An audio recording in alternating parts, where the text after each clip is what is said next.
podcast Noise to Music, where we study relationships, use them as a springboard toward taking the noise in our lives and turning it into music. I'm your host, Chaim Levy. This is episode 6, entitled Is He Arrogant or Confident? So I've been asked numerous times, what's the difference between confidence and arrogance? Right? Meaning, am I acting in an arrogant way by talking and exposing things that I might be doing, or is this just a part of confidence and it's positive? So let's start by defining both terms, right? That's always a great way. That's always a great way to start. Let's talk about defining both terms. Confidence is a feeling of self-assurance that essentially comes from an appreciation of our abilities or qualities.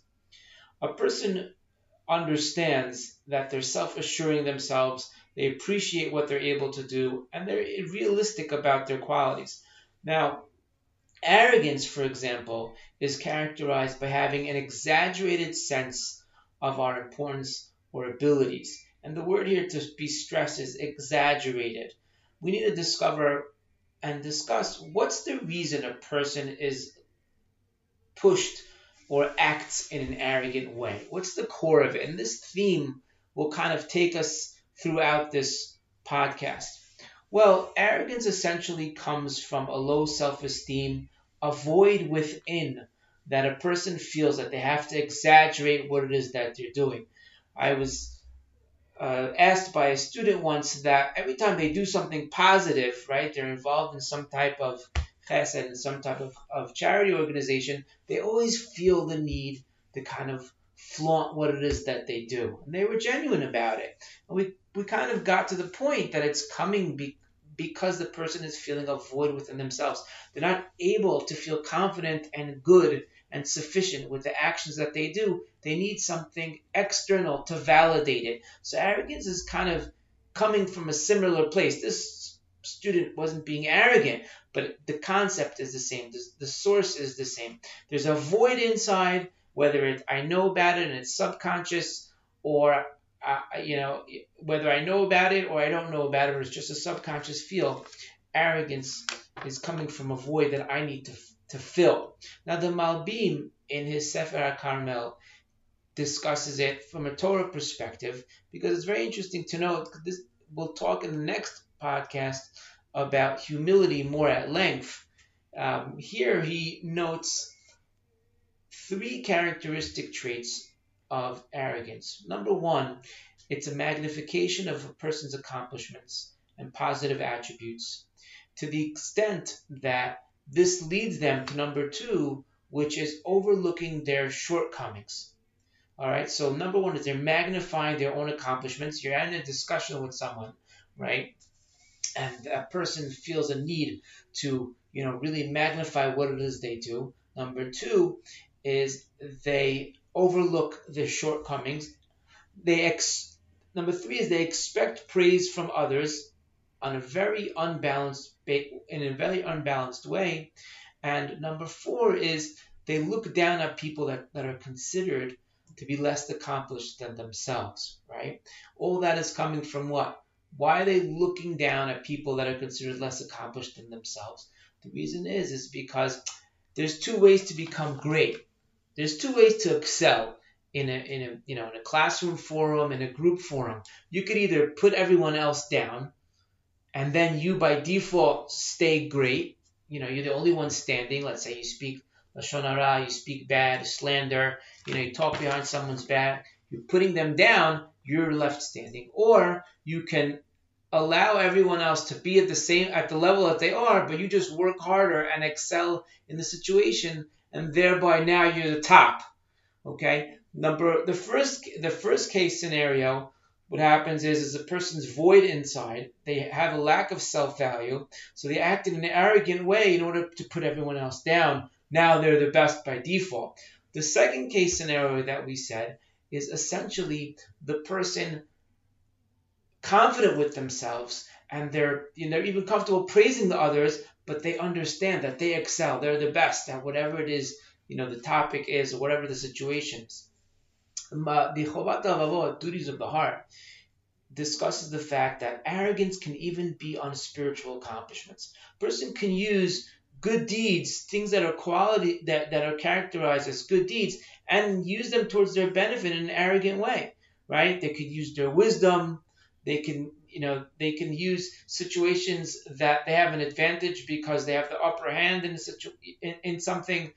Arrogance can sometimes be packaged as a very saintly and angelic perspective, right? They're looking for others' shortcomings from a spiritual perspective. I'm just trying to help you, but really they're trying to, elevate themselves by putting you down. Rabbeinu Yonah discusses that arrogant people actually feel an unlimited sense of entitlement. The world is coming to them. All right. Now, I know from being in education for over 20 years that our generation's youth are dealing with a very strong sense of entitlement. They really feel that the world is coming to them. This doesn't is not necessarily caused by arrogance, but it is definitely an issue, right? A certain sense of entitlement. Things should be given to me. I don't have to necessarily work hard for everything. Compare to others. Why did this person get this? Why did this family do this? And so on and so forth. It's a very strong sense of entitlement. An arrogant person, though, because they have an inflated sense of self that's void and doesn't, quote unquote, have to work for anything, right? So they have a strong sense of entitlement.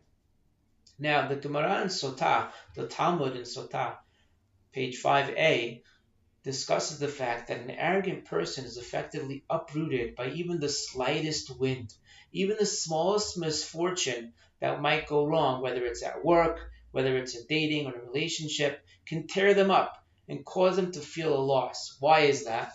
Because an arrogant person,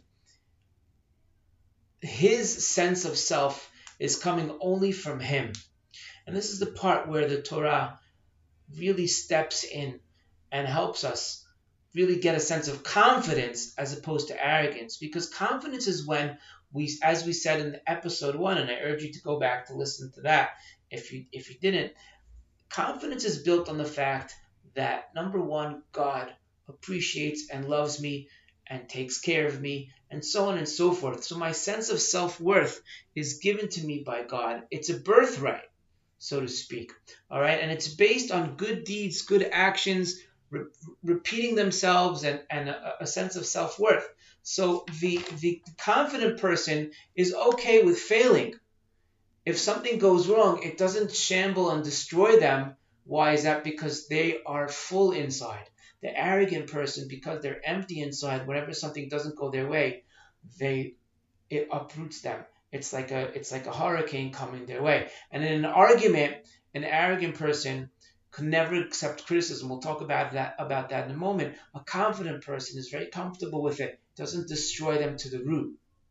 Now, the bigger a person is, the more that the person has to worry about arrogance and has to work to make sure that it's really coming from a confident source.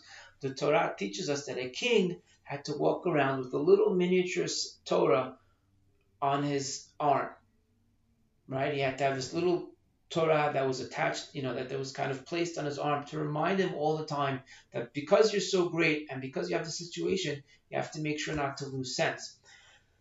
Now, how do you know if essentially you're dating an arrogant person or if someone's married to an arrogant person? There are a few characteristics that really kind of cross the board. Number one is, if you're dating someone and they're constantly talking about materialistic belongings and wants, they want others to be aware of them. They want to be seen all the time. It's very important for them to kind of be in the spotlight on a constant basis, and everything is kind of pulled into their success and their materialism and what they have. That's effectively coming from arrogance, looking to fill a void. They're not talking about the materialism, as a matter of fact or because it pertains to the conversation. All right. Number two is they draw conversation back to themselves always. You're in a conversation, you're talking with them, and you really kind of have a struggle bringing up experiences that pertain to you or things that you want to talk about. Everything has to always end off or be pulled on what they want to be discussing, and they always has to be revolving about that. Number three is he treats his prospective spouse or the person they're dating as a trophy wife. Okay, I'm just using the female example, right? He's overly concerned about the way you look. right? He's very concerned about your weight. He or she is very concerned about how you look. You always have to be perfect. You always have to look good in everybody's eyes.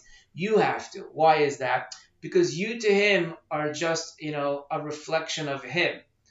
You're there to build his ego. You're there to, nurture him, so to speak. It's not about you. It's about what you do to him and how you make him look. All right. A confident person will, if you love her, and again, I'm just giving the example in the female form. If you love her, then even if others don't necessarily agree or see her the way you do, you're comfortable because you're confident. All right. Number 4 is an arrogant person is very focused on the other's shortcomings. So in a marriage or in a dating situation, nothing you do is ever good enough. He's always pointing out the negative side and kind of digging up from the bottom, from unearthing situations where you could get better and so on and so forth. Why is that? Because they have a void. And like we said, an arrogant person is looking to push others down to remain the only person standing in the room. Another point is that an arrogant person is going to have a very hard time accepting criticism from anyone. Why is that?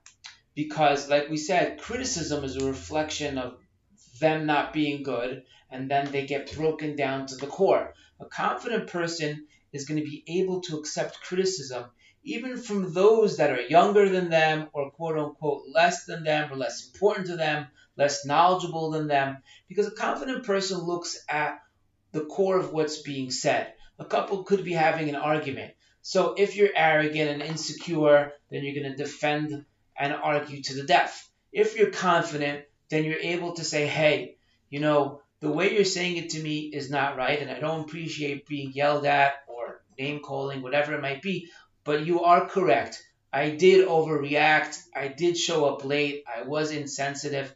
A confident person is able to look at the core and able to say, I'm wrong in this situation, and I do need to tend to it, right? But an arrogant person will never accept that. We find that in the Torah, that Paro decreed on the boys to be thrown into the water. The boys should be thrown into the water. And Amram, who was the leader of the generation, he was Aaron's father, Miriam's father, and Moshe's father to be. He said, everyone has to get a divorce. All the Jewish people have to get a divorce because we can't have boys because then they're going to be thrown into the water. His younger daughter, Miriam, the young little Miriam, she was very young at the time. She comes to him and says, Paro decreed just on the boys. But you, Dad, Amram, the leader of the generation, she's telling him, you decreed on everyone, all of the Jewish people, because once they make everyone get a divorce, there's no children, and effectively the Jewish people are going to be wiped out. He said, you know what, you're right, and he retracted. Why? Because a confident person is able to take criticism from everyone. A confidence, it doesn't mean sometimes the way that it's presented is not right in a heated discussion. But if you're confident person, then you're able to take pause and say, okay, you're right, what I did was wrong. I don't appreciate being spoken to in that fashion, so on and so forth. All right, so those are kind of, a little bit of a difference between arrogance and confidence. Confidence comes, you might have to discuss your abilities and show your qualities and step up to the plate, but it's coming from a healthy place. It's coming because you yourself have a healthy self-esteem and you're tending to the situation, let's call it. An arrogant person, like we said, is always looking to exaggerate and show their sense of importance because they feel a void within themselves. In the next episode, we'll talk about some of the solutions and what humility falls into play and how that pertains to it. I will put one word on it, and that is if someone feels that they are in a situation where they're dating someone that's arrogant, right? Boundaries are very important. Boundaries are very, very important because someone who does have an arrogance issue, the only thing that talks to them is boundaries, and we'll tend to this more at length in the next episode. Thank you so much for joining today, and I hope it was productive. This is Chaim Levy in our podcast.